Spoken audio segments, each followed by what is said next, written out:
All right, so we got some of the floor up behind me, right in front of where the old brick wall used to be, and where the collapsed floorboards were.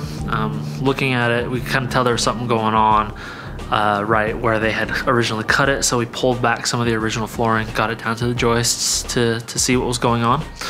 And it looks like they notched at least 3 of the floor joists by about 1 inch to sink whatever flooring they had. I'm guessing it was probably a mantle for the old wood burning stove, given that the chimney had a stovepipe entrance in it, to make sure that the mantle for it didn't stick up too high off the original floor.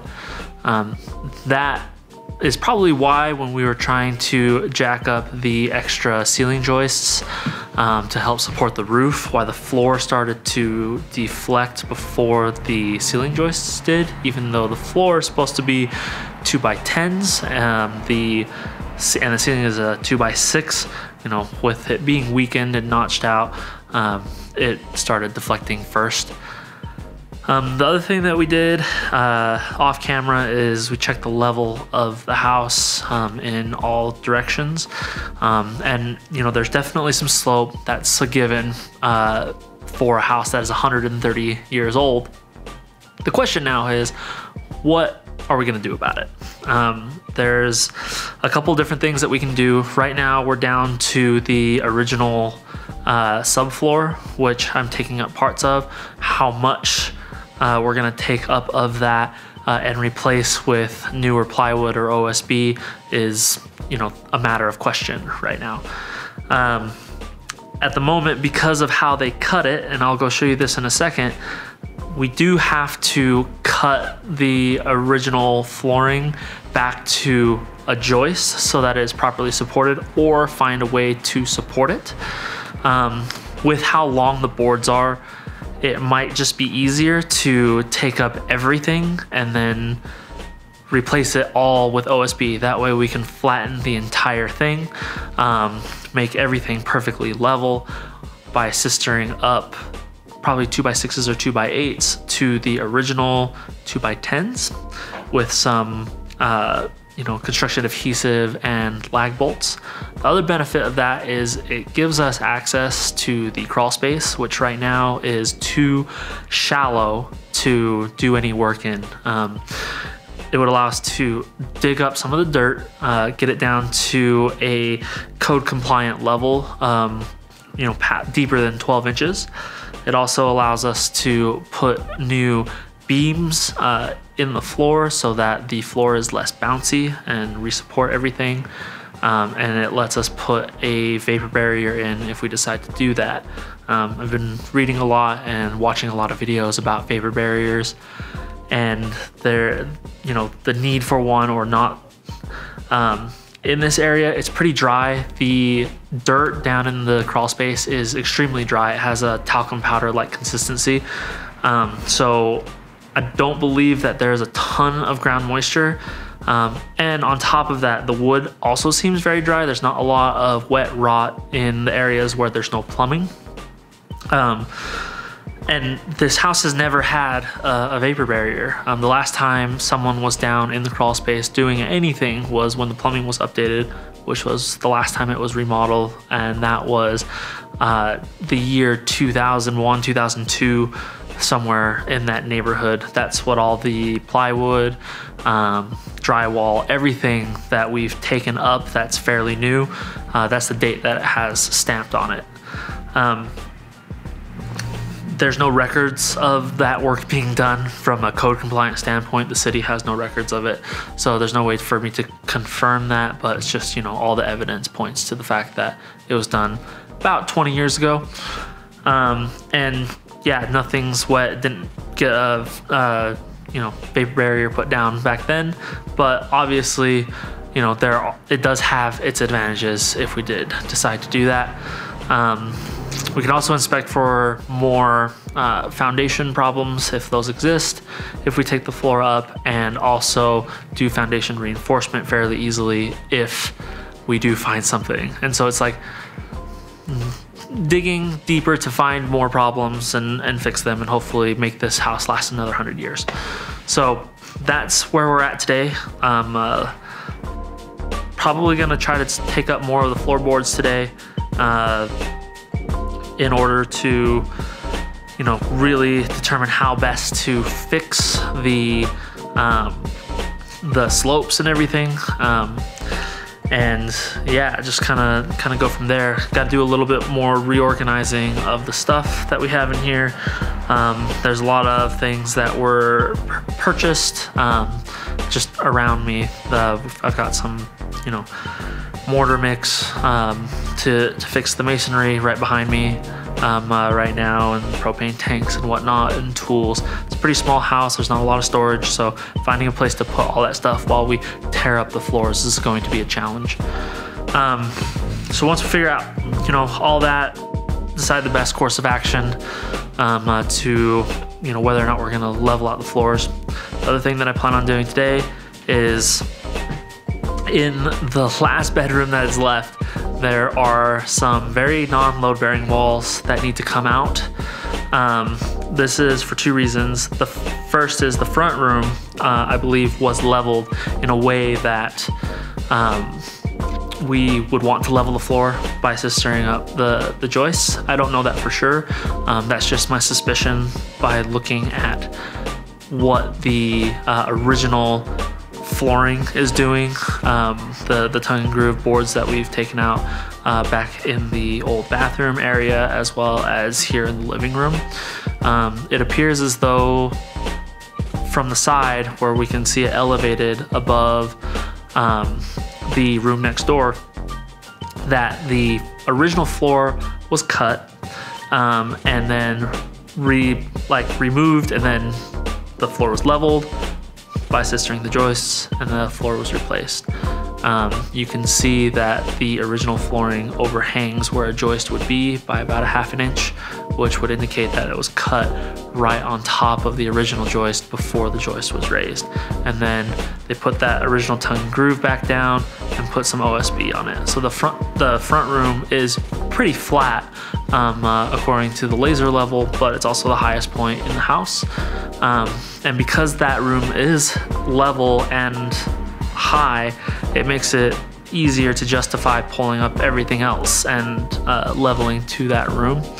I have to figure out if it's enough higher than the back door that it might cause some problems, but I highly doubt it, since the back door had almost 1.5 inches worth of flooring or subfloor or underlayment, whatever you want to call it, above the original tongue and groove before it hit the door, because it had the fiberglass insulation board, and then it had plywood particle board on top of that, linoleum on top of 2 of those layers, and then that's on top of the tongue and groove. I think it's about 3/4 that's on top of the joists. So if we leveled out the joists to even just the height of what it would have been with the original flooring, with the tongue and groove flooring that we're going to pull out, it would still be, you know, almost 1 inch lower than you know, what it was previously. So I have, you know, high level confidence that we won't have to raise the floor to the point where none of the doors, front door or back door, would be able to be opened. But you know, we'll just have to measure twice and cut once, I guess.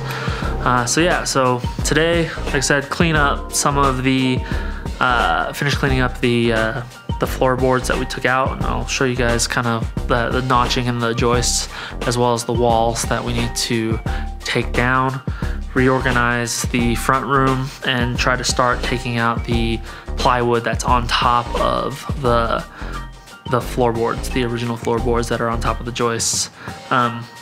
One thing that's gonna make that a little bit difficult is all the plywood that you saw us take out in the last time lapse. That was all screwed down, and it was pretty easy to see the screws. There were some that we couldn't see that were, you know, overdriven. The rest of the flooring has linoleum on it, or some sort of tile, like a thin pressure tile. It's really hard to tell exactly what it is or what it's made out of, but I mean, you can see the lines, the grid lines, and so we clearly know that there's something on top of it. So hopefully it's just nailed and not screwed, because that would suck a lot. It would make removing this floor extremely difficult. And almost impossible to do so without damaging the original floor, because it would just pull up on that wood and you know, pop the tongues out of the grooves, which actually did happen several times when we were pulling the plywood out, even though we did get most of the screws out. So let me show you guys what the notches look like and the walls that we're going to be removing today. Okay, so these are the pieces of the floor that we took out. They were actually removed when they notched the joists and then replaced back down, and just, you know, face nailed right into the joists. When we pulled them out though, the wood is so dry and brittle that anytime we pulled on it, it just kind of, you know, lifted up and cracked, which is why it's in a bunch of little teeny tiny pieces. So this is the floor right here that was cut out. So it's a pretty, you know, square situation, and you can see they cut it in between, not directly in between, but in between you know, two floor joists. And so this section of the floor right here is not supported. It's very soft and bouncy. They did try to like support it a little bit, in air quotes, by putting a 2x4 on the flat underneath it. That just kind of made it so that it would all move as one piece, and you can kind of see that right there, behind the foam that they used to seal it all off. So when there was the gap, they used foam to seal it. And let me just get down here. You can see right here, they just kind of cut it down and then notched it all the way across. And so they did that on these 3 floor joists. And then to support it, they put these 4x4 blocks underneath, which I wiggled them last time I was here, and they don't really touch anything. So the amount of support that they give is very, very small. So yeah, that's what that looks like. So today we'll be in this room, trying to get these walls out. So this wall right here is what separated the 2 closets for the 2 bedrooms originally, and then this wall right here is between the front bedroom and the rear bedroom. As you can see, there's no overlapping joists on top of this wall, so this wall doesn't actually support anything. It's just kind of sitting there. And this wall in between the 2 closets, it's kind of difficult to see, but it's framed on the flat and it does touch the joist right there, but it's not holding it up because it's just one long piece that goes from the exterior wall all the way over to the central wall.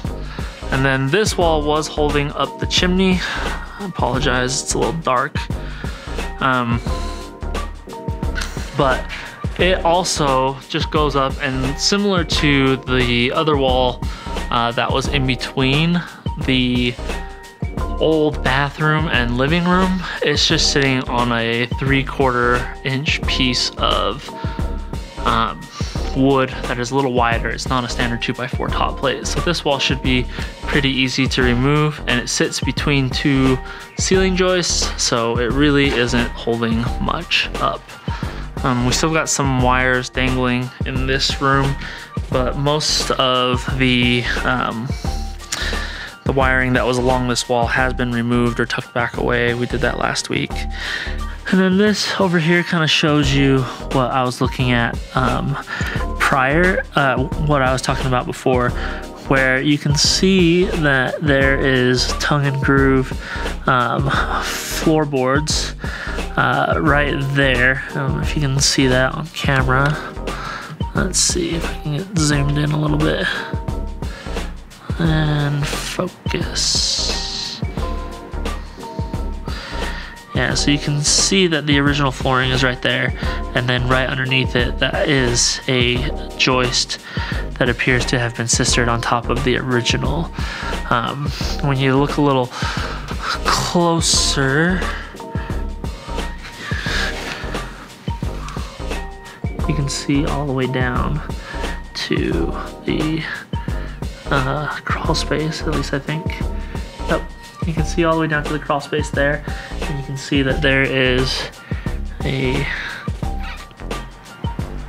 2x4 right there, or something sistered onto it. It's a little bit hard to see in the video, but yeah, you can actually get all the way down there to see the dirt in the crawl space. So yeah, with this being cut and lifted at some point all the way down, I think it's reasonable to assume that we should be able to do something similar moving forward to kind of level the whole house out and kind of make everything a lot more even. The biggest trouble that I think that we will have when doing that is this main load-bearing wall here. So if you look,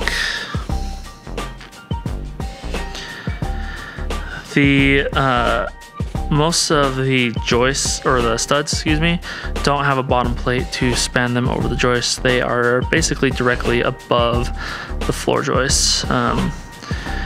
And so because of that, the flooring, like if you were to pull it up right there next to the the walls, we would have to find a way to support that temporarily while we got underneath it, and then maybe replaced it with, you know, a 2x4 or something like that, so it had a standard bottom plate, or a double bottom plate, as the case may be, in order to support this wall. So still haven't figured out how I'm gonna handle that part just yet. Yeah, hopefully we figure something out. So those are the issues that I'm dealing with right now with this 100-year-old house, 130-year-old house. Doing this remodel. You know, the project's definitely gotten a lot crazier than I expected it to begin with. So hopefully, you know, we'll have made some progress by the time you see this, and made some final decisions on exactly what we're gonna do. I'm gonna get this mess that's behind us cleaned up as best as I can, and so that's what we're dealing with today in terms of getting things ready to go. Like I said, still haven't decided exactly what we're gonna do in terms of flattening the floors, how much flooring we're gonna pull up. Still need to reorganize things to actually give ourselves enough space to work. So hopefully everything goes well for us, but for now, you know, just gonna keep plugging away at it and keep taking things apart until we're to a point where we can actually start putting things back together.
All right, everybody.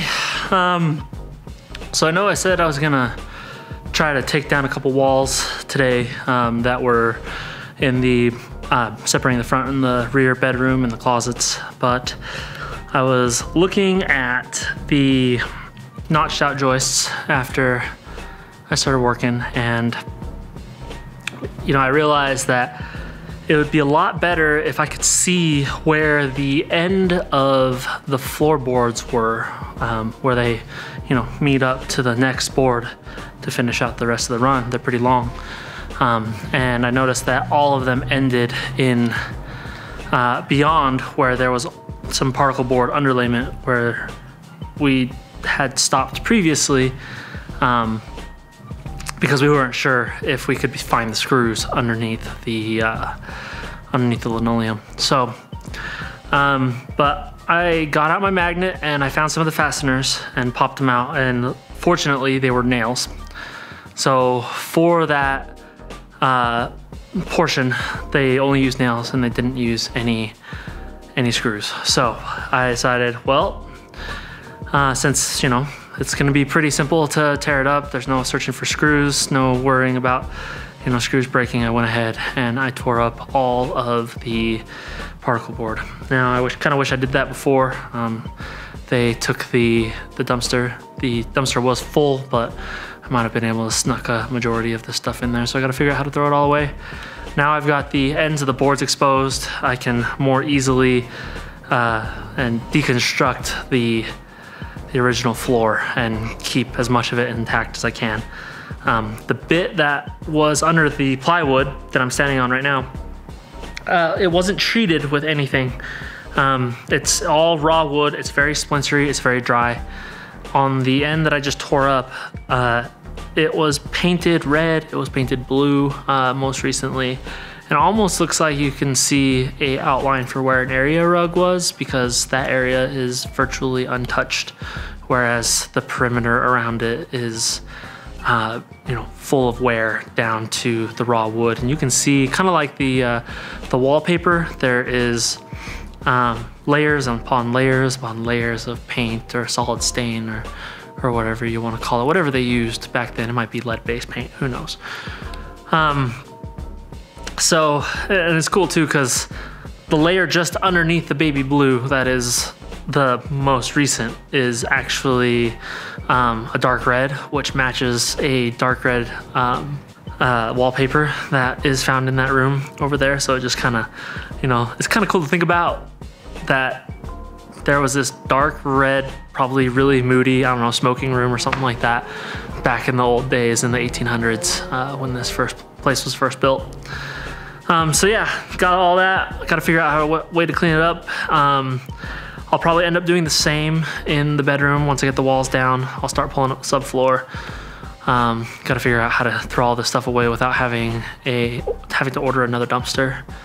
I've got a truck that I can use to go haul it off to the dump. So maybe if I bite off a small enough chunk at a time, I can just load up the bed and go to the dump. So hopefully everything keeps going as smooth as it did today. We don't find any other weird things, but you know, until we're to the bottom layer, there's no telling what we're gonna find. So I hope you guys stay tuned and follow me on this little journey and see if we can't rebuild this 1880s Victorian home.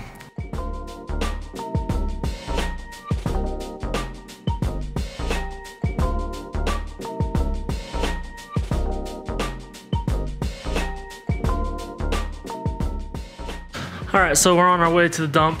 As you may or may not have noticed, there's still some trash, and that's because the dump closes in about 30 minutes, and I'm about 20 minutes away. Also, the bed is full. So I couldn't get any more in there if I wanted to. I'm just gonna set the bag flip down one bit.